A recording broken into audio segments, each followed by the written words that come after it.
Hola amigos, soy Jorge Gil Suárez con un nuevo encuentro con la música del oriente boliviano, tan llena de historias que en su mayoría son canciones que surgieron después de la Guerra del Chaco. Nos estamos refiriendo a partir del año 1936, que es la fecha cuando la música oriental comienza a ser interpretada con letras, es decir, cantada. Pero no hay que olvidar que de forma instrumental, en las últimas décadas del 800 y las primeras décadas del 900, se compusieron muchas melodías, aunque la mayor parte se perdieron por no contar con partituras o porque estas aún no han sido encontradas. Y por último, no faltaron los recopiladores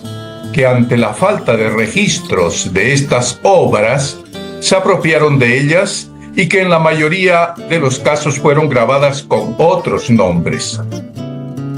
Estamos hablando de la legendaria época de las bandas y del maestro Mateo Flores, principal ícono de la música oriental cruceña, y otros grandes que le precedieron. Felizmente el historiador Hernando Sanabria, con la colaboración del músico y compositor Susano Azogue, lograron recuperar para nuestra historia musical folclórica varias partituras de nuestra música creadas a comienzos del siglo XX, tal como quedó registrado en un pequeño libro y álbum musical titulado Los 25 mejores carnavales de la Guardia Vieja, editado por la Universidad Gabriel René Moreno el año 1964, y cuyo valor histórico y cultural nos exige que sea reeditado y conocido en escuelas y centros de formación musical. Bueno, esta necesaria introducción nos lleva a la enorme difusión que llegó a tener la música oriental en el occidente, hasta convertirse en ritmo de moda en las décadas de los 40 y los 60, de los 40 a los 60. Principalmente, prueba de ello fue que compositores del occidente del país crearon muchísimas canciones en ritmos de taquiraris y carnavales. Antes de continuar, el pedido que siempre les hago para que se suscriban al canal Los Creadores de YouTube. El título de la historia de la canción de hoy, Cambita,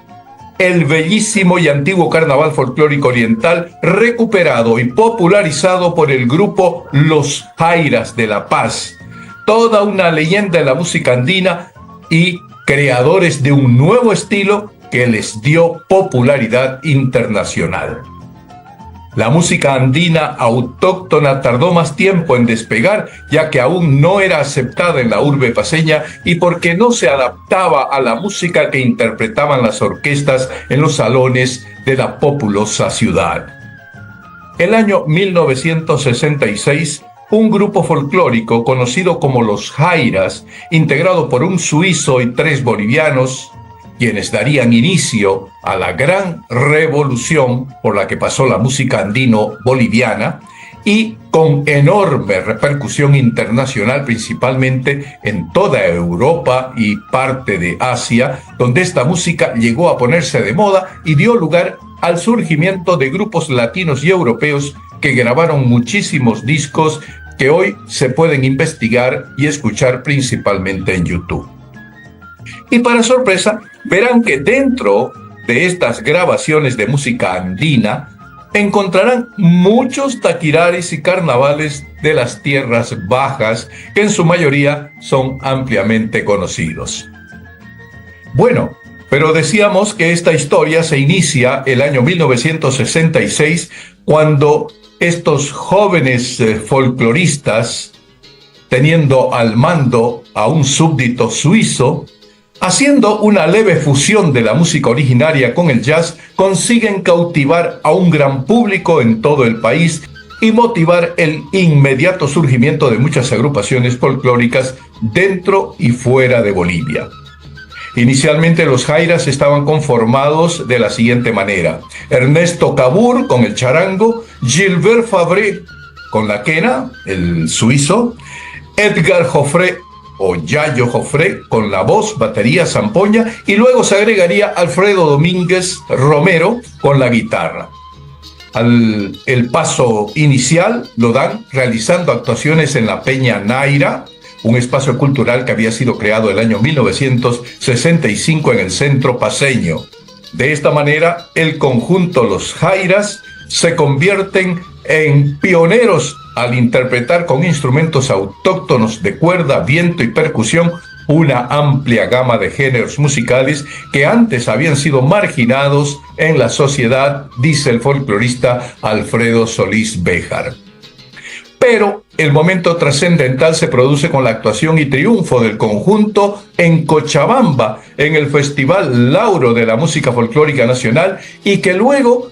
se expandió a través de la apertura de nuevas peñas folclóricas, festivales, centros culturales y festividades religiosas en diferentes ciudades del país.